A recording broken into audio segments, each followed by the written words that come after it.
Meanwhile, Hamas says it has submitted a positive response to mediators about a Gaza ceasefire proposal.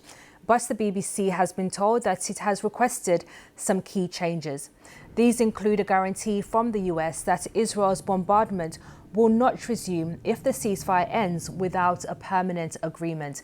There was no immediate response from Israel and the US, but they have previously been reluctant to accept similar demands. We can speak to the BBC's Wira Davies, who's in Jerusalem for us. And Wira, what's the latest on these ceasefire negotiations? But all of this comes against a backdrop of increasing violence in Gaza, not just the incident you mentioned, but also 130 Palestinian deaths yesterday and at least 70 more deaths, according to the health ministry in Gaza, as Israel's military bombardment continues. Hamas has told negotiators that it is generally positive about the ceasefire proposals and willing to start negotiations round the table indirectly with Israel, with Qatari and Egyptian mediators. However, Hamas has said it wants to see some modifications or changes to the plans as they've been presented.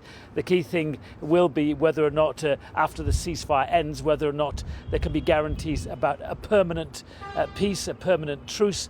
Also, Hamas wants Israeli troops to withdraw from parts of Gaza, and they want a resumption of the UN-backed humanitarian aid system. So quite a lot there for the Israelis to take on board. We haven't had an official response from the Israelis yet because it's still the Jewish Sabbath in Israel. But I think as the day progresses, certainly those on the right wing of Israeli politics might express their rejection of Hamas's demands. Indeed, many ministers in the government, or at least two ministers in the government, don't want any ceasefire at all.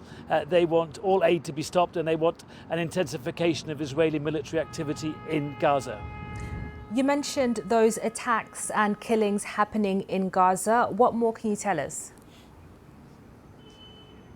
Well, look, Israel over the last week has been increasingly intensifying its airstrikes across the Gaza Strip.